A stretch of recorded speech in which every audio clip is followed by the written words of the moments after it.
Salim Anek Nanggro, Pasai Seranto, Aceh Utara. Assalamualaikum warahmatullahi wabarakatuh. Waalaikumsalam warahmatullahi wabarakatuh. Alhamdulillah, hari ini kami dari Pasai Seranto Channel bersilaturahmi dengan Babe. Alhamdulillah. Saya Zainal Abidin Hussein, didampingi oleh Ibu Hamiyati, Mas Indra, dan Bang Limputra dan Ko Halim. Jadi kami ingin bersilaturahmi Senang sekali. Babe. Senang sekali. Jadi Babe, kami ini kebetulan Alhamdulillah saya terpilih jadi Ketua Umum Pasai Seranto Aceh Utara. Ketua umumnya Pak Zainal. Ya. Selamat Pak. Ya, Selamat. terima kasih. Selamat. Ketua umum Pasai Seranto Pasai Serantau Aceh Utara. Aceh Utara. Selamat. Jadi kalau bicara Aceh, orang sudah paham. Selambi Mekah. Selambi Mekah. Tapi orang tidak tahu di mana Islam pertama, kerajaan Islam pertama di Aceh itu di mana. Itulah. Inilah kami ini anak-anak muda, kami ajak orang-orang tua juga, tokoh-tokoh, kita bangkitkan Pasai ini. Nah, salah satu mungkin lewat YouTube ini kami mengangkat itu Pasai, kerajaan Pasai. Penting Pak, ada dua hal Pak yang membuat bangsa itu hancur dengan sangat cepat. Itu praktek-praktek yang dilakukan oleh negara-negara barat. Mereka iri di Eropa. Tidak ada perbatasan dengan laut, semua daratan, tapi mereka terpecah-pecah kecil-kecil di negara-negara bagian. Di Afrika juga demikian, tapi Indonesia terpecah dengan 630 bahasa, 714 suku, 13.600 pulau, berpisah dengan laut dan darat dan semua. Tapi mereka nggak bisa seperti kita, bersatu Bhinneka Tunggal Ika. Betul. Dan mereka punya rencana yang untuk memecah belah kita ini. Dan cara memecah belah bangsa cuma dua. Pertama, berikan dia kebebasan sebebas-bebasnya dengan bicara bebas, berpakaian bebas, bergaul bebas. Yang kedua, putuskan mata rantai dengan sejarah. Ini bangsa itu akan hancur binasa. Inilah kita mengangkat sejarah ini, Be. Nah. Jadi Babe sebagai seorang ulama, budayawan, Bukanlah, motivator. saya cuma seorang orang yang kebetulan viral. Iya. Jadi kami mau nanya, bagaimana pandangan Babe terhadap kerajaan Pasai itu? Ya. Islam yang pertama di Indonesia nih ya. Baik. Ada yang bilang bahkan di Asia Tenggara. Ya. Nah, tapi coba lah Babe, mungkin kami kalau dari orang Aceh kami tanya nanti ya berpihak kan gitu. Ya, Ini Babe dari bukan orang Aceh, orang Betawi. Orang Betawi. Coba, Baik, coba. begini Pak Ya. dan Ibu dan Mas Indra. Nah, kita semua ternina-bobokkan oleh teori Gujarat. Ya. Padahal teori itu telah ditentang oleh banyak ilmuwan.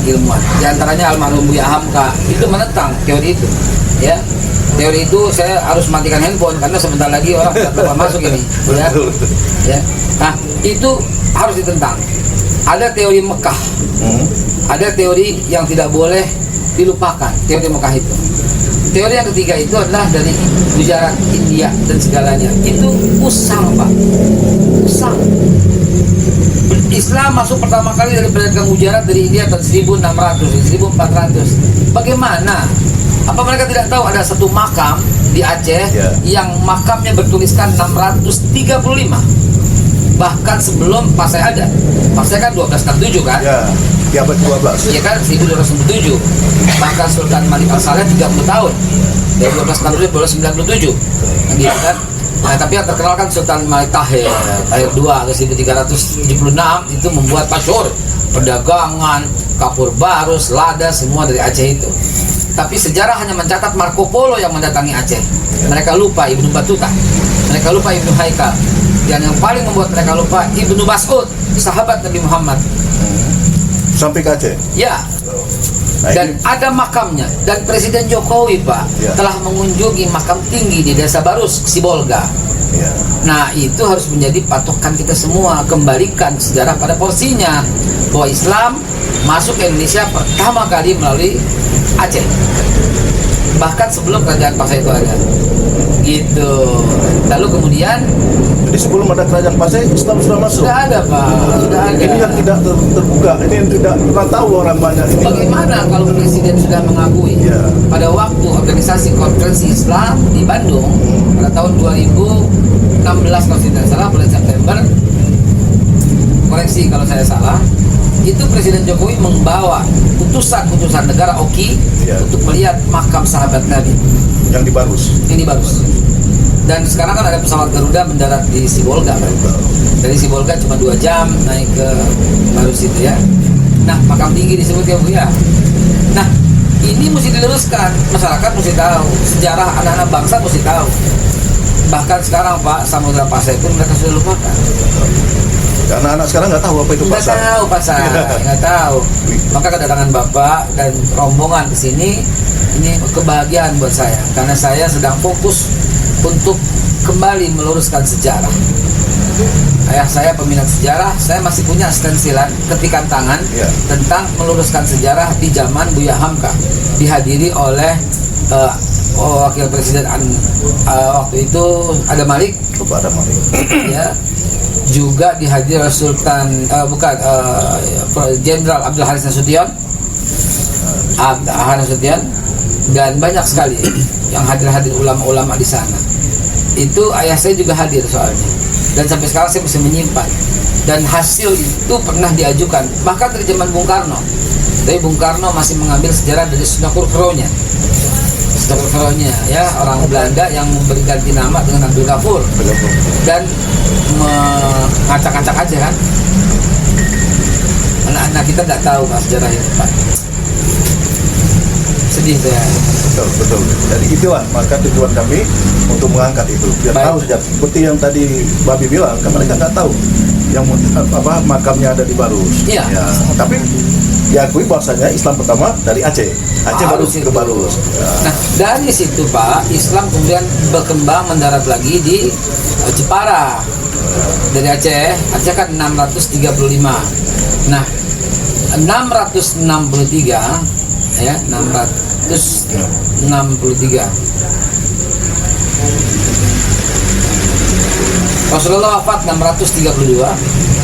Abu Bakar Siddiq wafat 634. Umar bin Khattab wafat 646, maaf. 646. Tiba di Jepara, diterima oleh Ratu Shima dan anaknya Jai Shima. Itu zaman Nabi sudah wafat, zaman pemerintahan Utsman bin Affan. Itu yang kedua kalinya tiba di Indonesia. Namun belum berkembang sebagaimana di Aceh, hanya sekelompok kecil. Di Jepara juga hanya kerajaan, namanya itu kerajaannya pakai Holing bahasa, karena ada dalam buku Cheng Ho. Namun kita di ya Laksamana Cheng Ho. Namun kita sebutnya kerajaan Kalingga. Masuk Islam Pak, masuk Islam. Dan itu utusan dari Hussein Utsman. Sangat hati-hati Buya Hamka, tidak menyebut nama.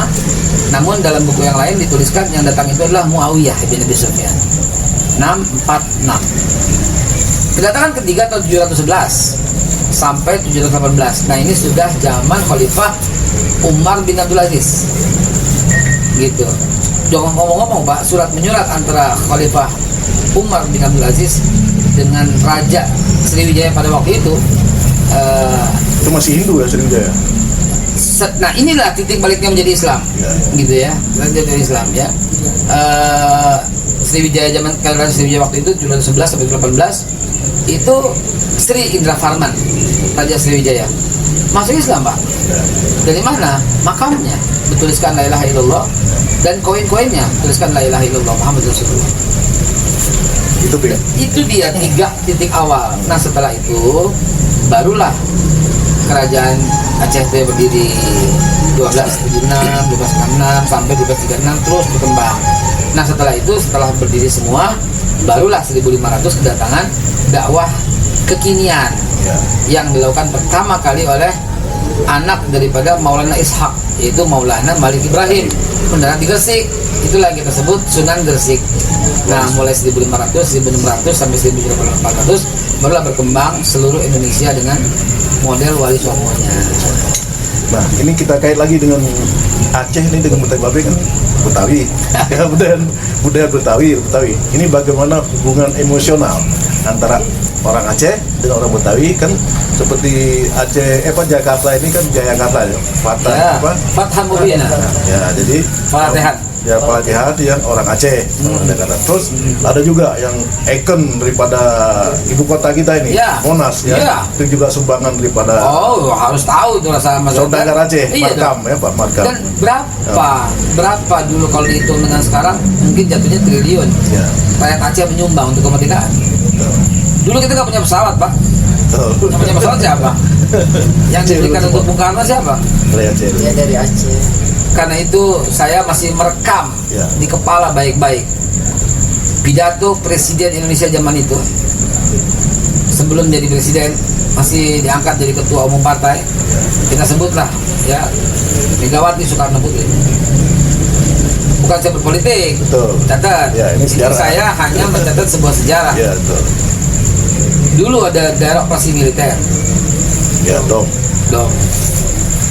Dan itu membuat trauma rakyat Aceh.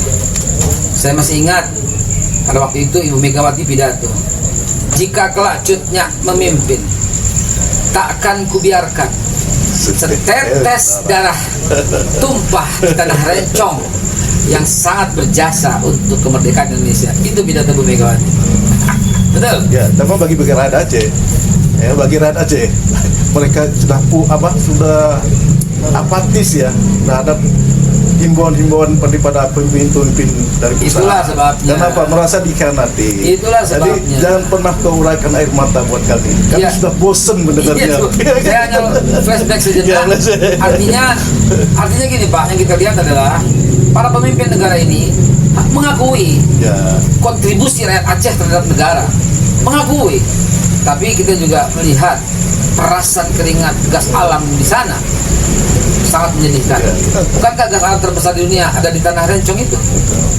Betul? tapi apa yang dirasakan oleh masyarakat lagi Tidak, sekarang? belum dirasakan. Nah, itulah semoga kritik membangun untuk pemerintah ini bisa didengar, bisa dirasakan. Dan ya pada waktu itu yang menang di Aceh itu bukan presiden sekarang kan? Ya. Iya. Presiden Babe. Hanya sedikit, Ada sedikit. menyinggung aja. Menyinggung. Ya. Gimana, ada lagi yang Bapak mau tanyakan aja? Mohon izin Babe, Siap. mohon saran dan pendapat dari Babe. Ini kan zaman modernisasi ini ya. Anak-anak muda sekarang, pergaulan segala macam. Mohon deh saran dari Babe bagaimana supaya anak-anak muda sekarang ini tidak terlalu kebablasan dengan modernisasi Ini dan yang bisa saya hidup tunggu. secara Islami. Ini yang saya tunggu. Ini pertanyaan terakhir ya. Pertanyaan terakhir ya. Ya, satu lagi yang dimotivasi. Satu lagi. Ya, Oke. terus. Begini. Ya. Nomor 1, perbaiki kurikulum. Ini Menteri Pak Nadiem Makarim harus ditatar. Tidak boleh membiarkan. Pak Jokowi diberikan peluang kok. Beliau datang ke makam tinggi. Beliau mengunjungi makam-makam itu. Harus dirubah. Pedagang Gujarat dari India 1646 datang. Enggak, bohong itu. Jangan lagi Pembohongan sejarah. Pembohongan sejarah harus disebut, tertuang dalam tinta emas.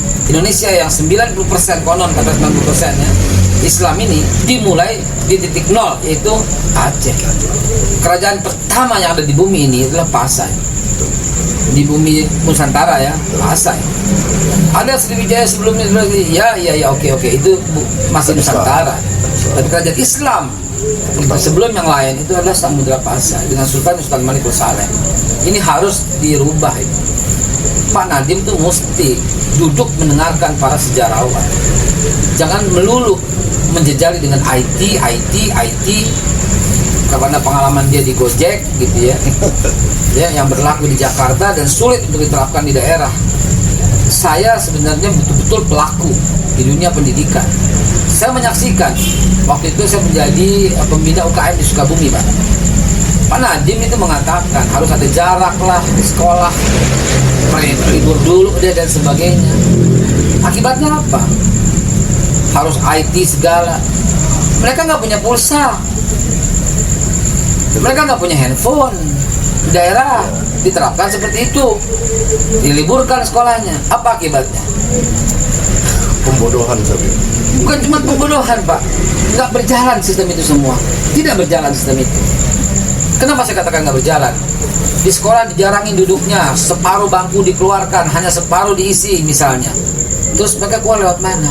Kan lewat pintu yang sama, desek-desekan juga. Dan kemudian ketika mereka gurunya bilang dari sekolah ya, ini PR-nya ya, di rumah masing-masing ya, ini pulsanya habis. Anak-anak kemana coba? Ke rumah bu guru. Dan akhirnya belajar di rumah bu guru yang ukurannya cuma 60 meter persegi, desek-desekan satu kelas. Itulah pola pendidikan kita, nggak mencerdaskan. Jadi saran saya adalah rubah dari kurikulum, nggak main-main ini. Rubah dari kontennya, rubah dari materinya, perbaikilah. Jangan lakukan pembodohan sejarah. Tulis ulang sejarah Islam masuk ke Indonesia. Dan saya sudah tulis Bu, sejarah Islam masuk ke Indonesia dengan detail dalam buku saya. 2 jilid, ini masuk jilid yang ketiga, masing-masing 500 halaman. Akan terbit 1.500 halaman mengulas Islam masuk ke Nusantara dengan cara yang sangat jujur, terbuka, transparan, provable, dan acceptable. I guarantee you. Luar biasa. Tadi BD terakhir, Win. Nah, Ini ya. kami kan ingin bergerakkan Pasai. Saya mohon kan Babi sebagai motivator. Apa yang harus kami lakukan supaya Pasai ini membooming dan Pasai ini tidak asing bagi anak-anak kita yang anak-anak milenial ini. Pertama, Ya. ajukan dengan pendapat di DPR. Pasai menggugat. Ya. Ajukan, minta dengan pendapat dengan para dewan yang membidangi pendidikan ini, minta sampaikan, bertemu dengan Pak Nadiem Makarim sebagai menteri. Sebab kalau tahun 2024 Bapak bertemu dengan saya menterinya. Amin. Ya, itu dia. Jadi datang, Ya. ajukan hak rakyat untuk berjumpa dengan wakilnya. Lalu kedua, berikan seminar di seluruh Nusantara melalui Zoom, sebagainya, seminar sampai ke seluruh pelosok Nusantara, memperkenalkan kembali Pasai. 3, berikan sebuah lomba 10 orang terbaik menulis esai, menulis drama, usulan tentang Pasai, beri hadiah umroh. Dan itu kecil lah, karena saya dengar Aceh punya khusus dari Saudi Arabia yang tidak terikat dengan waktu, yang tidak terikat dengan zaman, punya hak khusus karena jasanya yang luar biasa bagi Mekah. Betul Pak? Tinggal ngomong dengan Pak Raja itu, anak-anak yang berhasil mengangkat Aceh, dalam hal ini Pasai, kita berikan hadiah 10 umroh. 9 yang digratisin, 1 barang saya dong. Amin. Insya Allah, Bi. Itu dia yang perlu dilakukan. Itulah bincang-bincang kita dengan Babe Haikal Hasan, seorang ulama, budayawan, motivator dari Betawi. Saya akhiri dengan wabillahi taufiq wal hidayah. Wassalamualaikum warahmatullahi wabarakatuh. Salim Aden Nagro, Pasai Serantau, Aceh Utara. Assalamualaikum warahmatullahi wabarakatuh. Mantap.